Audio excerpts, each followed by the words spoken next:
Libra, tignan natin kung ano yung mensahe para sa'yo. Keep in mind na ito ay general reading lamang, kaya hindi po lahat makaka-relate. Pakilawakan ang isipan at pwede nyo rin pong panoorin yung inyong other signs, Moon, Rising, and Venus. Kung hindi ka pa nakasubscribe dito sa ating channel, please subscribe and hit the bell button para lagi kang updated every time na meron akong uploads. Kung nais mo namang mag-avail ng ating private readings, ng ating rituals, ng ating pangmalakasang charms, yan, mag-direct mensahe ka lang sa Facebook page. Nandiyan yung link. Yung link lang po yung anuhin nyo ha, yung i-click nyo kung sa Facebook page po kayo mag-message. Kasi may mga gumagaya na naman sa atin. Na-report ko na. And it will take some time pa bago ma-down yung mga accounts na yon na ginawa under sa name ng page ko. Mayroon lang mga, alam mo yun, 'di ba? Mali yung spelling, ganun, yung spacing. So beware ha, kaya click nyo lang yung link. Tapos kung sa WhatsApp naman, ayan, nag-iisa lang yung WhatsApp, yung number ko. Ayan po, direct message na lang po kayo para ma-send ko sa inyo yung detalye. Sabihin nyo lang po kung ano ba or para saan ba yung ini-inquire ninyo.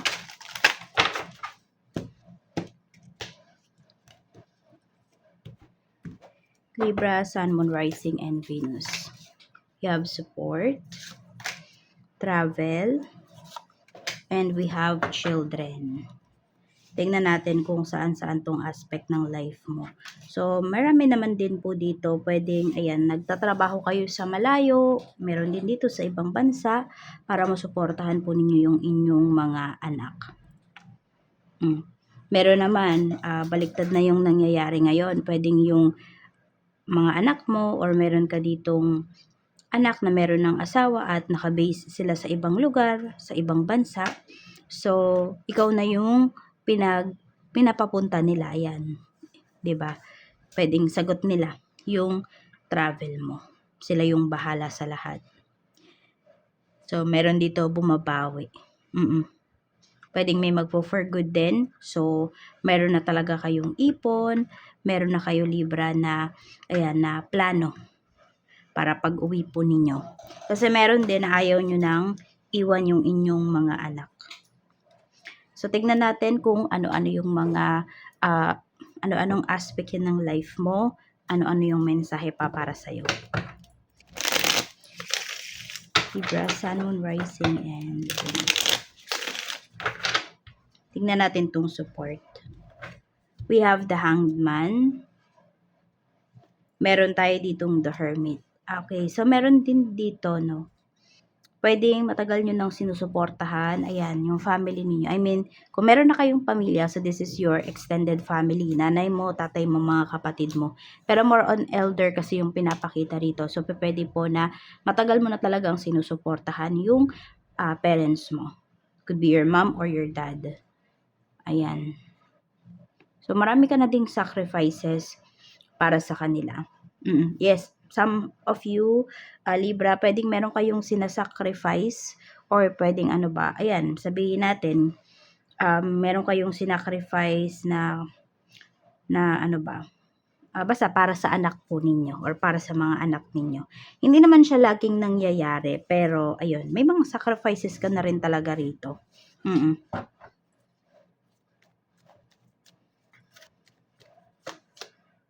We have 8 of Cups. Kaya lang kasi, pwedeng nitong mga nakaraang taon or 8 months from now, yung iba po sa inyo, huminto kayo dito sa pagsusuporta. Meron dito, oo.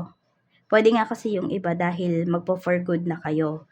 Ayan, or mas magpo-focus na kasi yung iba sa inyo, sa inyong mga anak. So, pwede naman na may kinausap ka rito na other family members mo na sila naman yung bahala. Kasi, yan, meron kang pagtutuunan na ng pansin, which is yung life mo, yung family mo. Meron tumigil dito, meron naman binawasan nyo lang po, no? Kaya humihingi kayo ng suporta doon sa ibang mga family members po ninyo. Tignan natin. Ano tong travel? Travel po natin for Libra. Mayroon tayo dito, Knight of Wands. Ayan. So, may travel talaga na pinapakita. Pero mukhang nagdadalawang isip pa yung iba sa inyo sa pag-travel na to.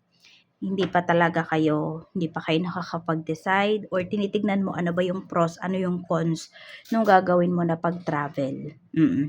So, kung ito naman po, hindi nyo sagot, yan, pwedeng i-person nyo na. I mean, kung hindi naman kayo gagastos dito, i-person nyo na at wala namang maaabala na schedule po ninyo. Queen of Pentacles, ayan po. Pero yun lang, yung iba sa inyo, kaya kayo nagdadalawang isip sa pag-travel na to. Pwedeng ito is pagko-cross country. Meron naman, ayan, yung travel na to is, yun nga, yung meron sasagot dito. Ayan, kaya lang kasi may maaabala. Some of you kasi may trabaho pa kayo. So, pwedeng magiging, conflicted ito sa inyo pong schedule, sa inyong work.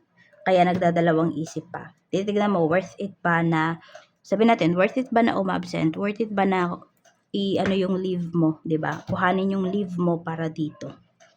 So, mag-isip kayong mabuti. Pero kung minsan lang naman po ito, grab nyo na yung opportunity.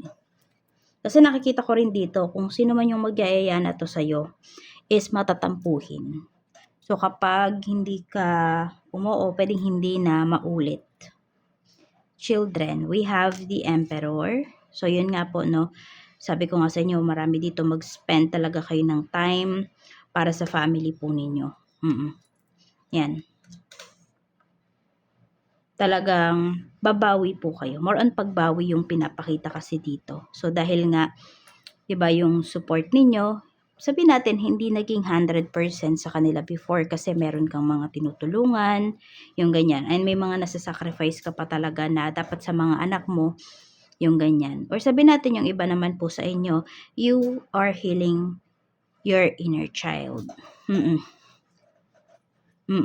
Yun yung pinapakita rito. So, ngayon naman, yung iba sa inyo, ngayon kayo bumabawi sa inyong sarili. Yan, kasi hindi naman lahat sa inyo, diba, mayroong anak. So, ayan po ang pinapakita sa'yo, Libra. Bumabawi yung iba sa inyo, sa inyong sarili. Tingnan natin. So, hindi po yun masama ha. Hindi masama na unahin mo yung sarili mo. Lalo na yung iba sa inyo, tumatanda na rin po kayo. Kamusta naman yung emosyon mo? We have 10 of Cups. Marami naman sa inyo, masaya kayo dito. Yan. Kahit sabihin natin, meron dito, huminto or binawasan nyo yung sustento po ninyo. Naiintindihan naman po kayo. Yan. Kasi matagal-tagal din naman talaga kayong tumulong. Kaya kung huminto man kayo or bawasan nyo man, maiintindihan. Siguro sa una, syempre, magtatampo. Ganyan. Pero at the end of the day, re-realize din.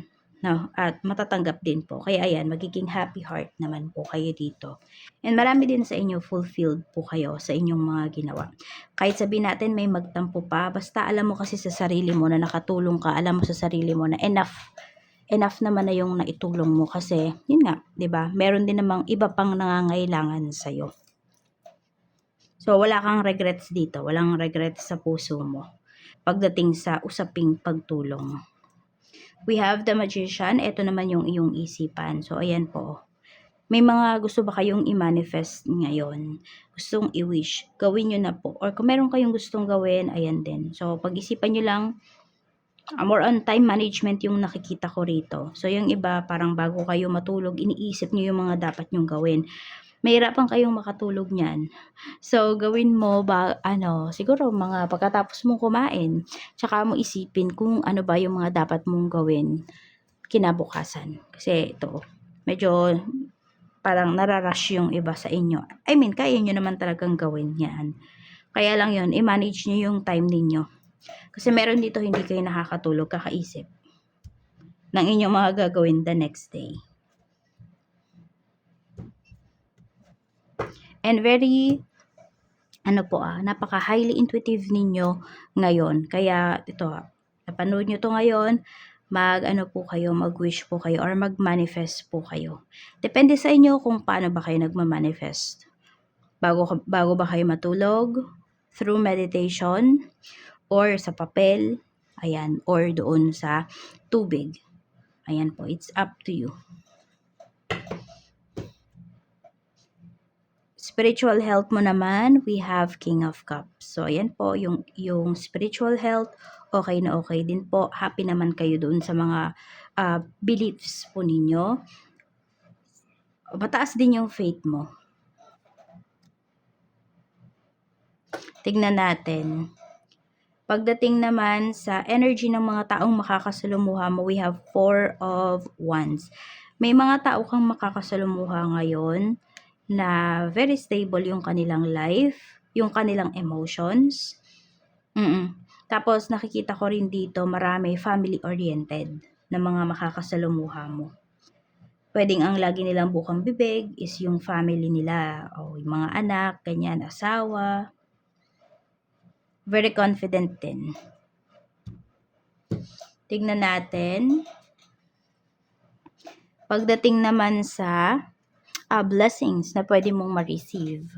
We have Seven of Swords. Ayan.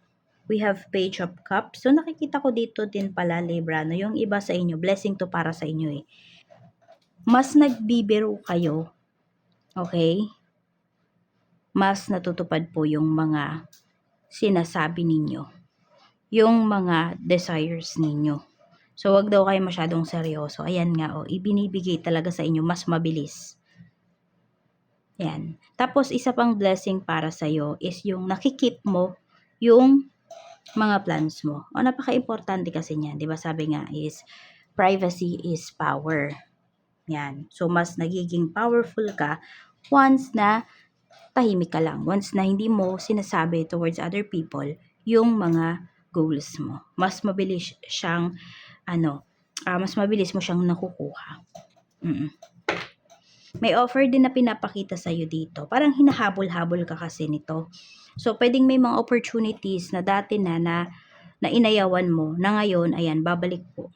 Or hahabulin ka, i-message ka ulit, tatawagan ka ulit. So, nasa sayo na yan kung i-accept mo ba.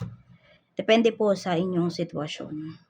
Kaya din siguro sinasabihan kayo dito na yung about time management. Kasi baka pwede nyo pang i-accept ito. Or kung makakausap mo to, pwedeng, alam mo yun, i-adjust, mag-a-adjust yung na to, para lang talaga makuha ka. Ayan, para pumayag ka dito. So, dagdag income yan. Kaya kung kaya pa naman ang oras nyo, ng katawan po ninyo, go. Kasi dagdag din ito sa ipon po ninyo. Pera din ito. Yan. Blockages naman sa life mo ngayon. We have Six of Swords. Tignan natin. We have the Moon. Meron tayo ditong the High Priestess. So, marami po yung blockages ninyo is, ayan, diba, highly intuitive yung iba sa inyo. Pero meron din kasi dito, yes, highly intuitive ka, pero hindi mo sinusunod yung intuition mo. Ang ginagawa mo, pinagdududahan mo. So, nabablock.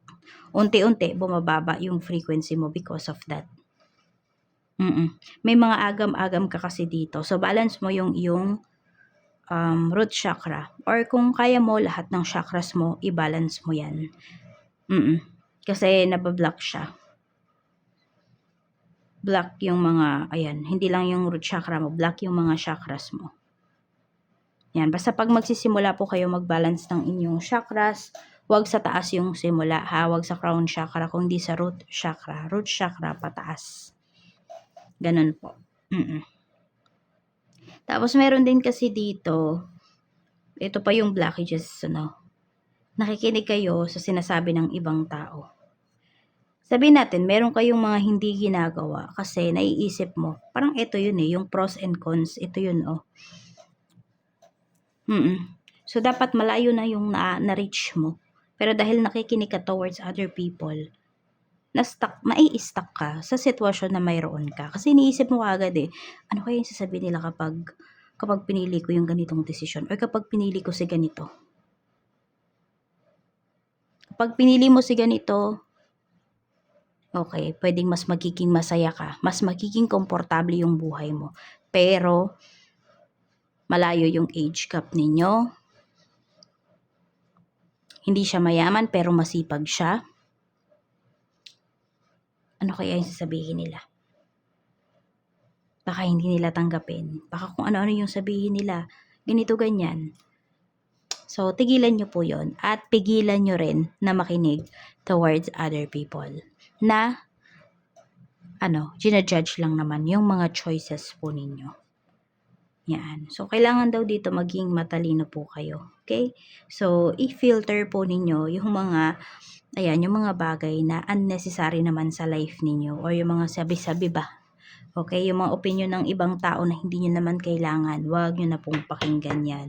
At wag kang mag-base because doon sa kanilang mga pintas sa mga gagawin mo. Sa work naman, kamusta? We have 6 of Cups. Looks like meron talaga dito na dati mong trabaho, Libra. Ayan, di ko alam kung ito ba ay gusto mong balikan or talagang kukontakin ka. We have 2 of Wands. Kaya lang yung iba sa inyo mukhang nasa malayo kayo eh. Pero ayun po, no? Yan. Basta meron dito, parang pinapabalik kayo. Gusto ko ulit kayong kuhanin. We have 5 of Cups. Pero nandun din kasi na nahihiya yung iba sa inyo. Gusto nyo bumalik, 'di ba? Pero at the same time, nahihiya kayo. Depende na lang kung ano ba yung nangyari nung nakaraan. We have Page of Pentacles. Ayan. So, meron din naman dito na hindi naman ganun kalaki yung kita ninyo ngayon. Even yung mga katrabaho mo, naghahanap din sila ng mas magandang trabaho. Ayan, kung may ino-offer na talaga sa'yo rito, try mo nang i-grab yun. Pero kasi sa yun naman na energy, wala akong nakikita dito na gusto mong umalis sa current job mo.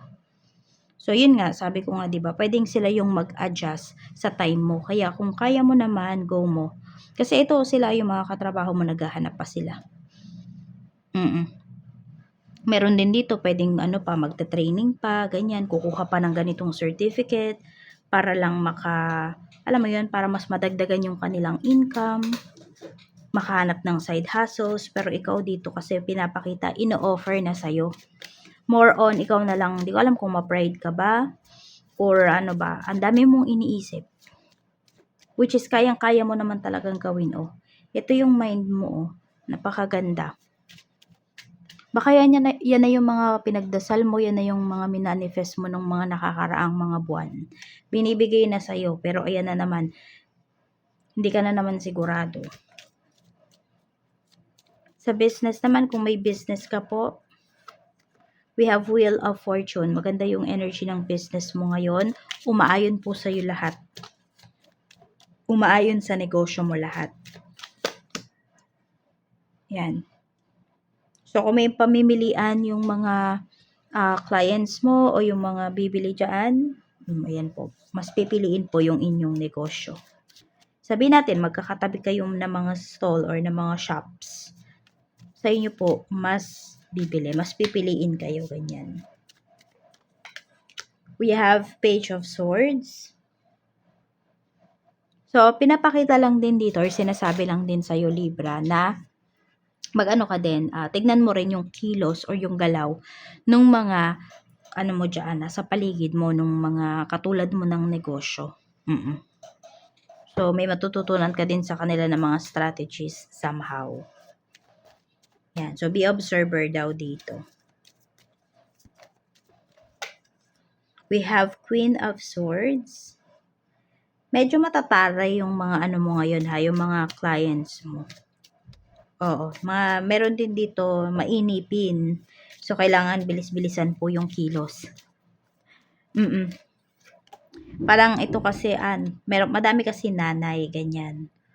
Oo. So, mga nagmamadali. Parang time is gold para sa kanila. Kaya sabihan mo yung staff mo or kung ikaw lang naman mag-isa rito, ayun, dapat nandun lagi yung presence of mind. Ayan. O yung mo, meron kang staff dito, kung meron man, lumilipad yung isipan niya. O baka may makaawa yan na kliyente. Ito kasi, hindi pa tapos yung trabaho, nasa bahay na yung isipan. Basta nagmamadali siya. Yung mo na to, nagmamadali siya na out of focus siya. Yun, oh. May hinihintay kasi. Di ko alam kung may date itong, itong staff mo. O, or basta may imi-meet siya. Meron siyang kausap on a certain time. Tapos nagmamadali. Hindi makapag-focus. Kaya pagsabihan mo. Para di ka magkaroon ng problema. Tignan natin sa kaperahan naman. Kamusta yung kaperahan, Spirit Guide? Kamusta po ang kaperahan?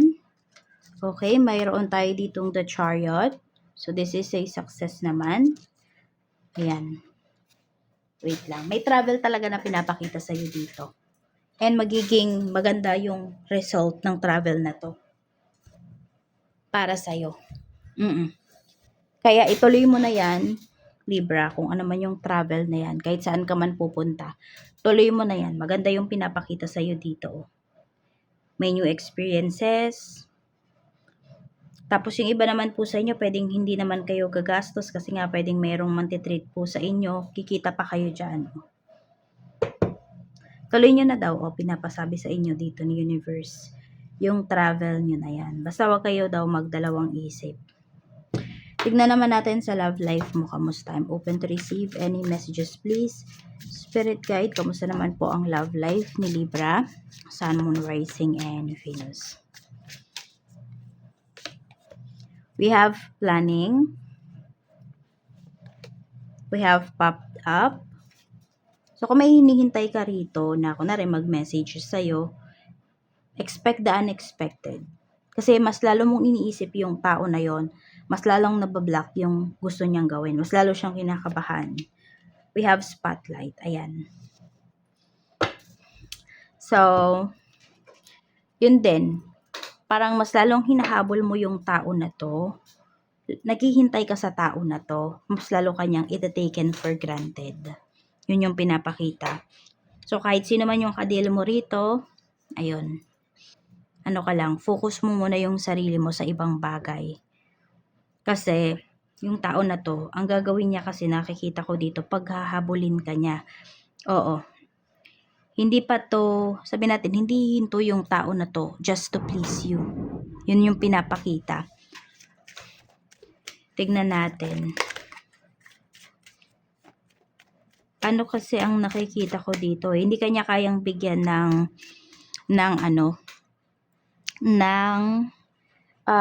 label, ganyan. Hindi kanya kayang bigyan ng more attention.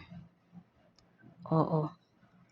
Kaya ikaw, kung nakokontento ka dun sa binibigay niya na crumbs, ayun, babaliwalain ka lang niya. There are times na babaliwalain ka lang talaga ng tao na to kasi pumapayag ka na ganun yung ibigay niya sa'yo.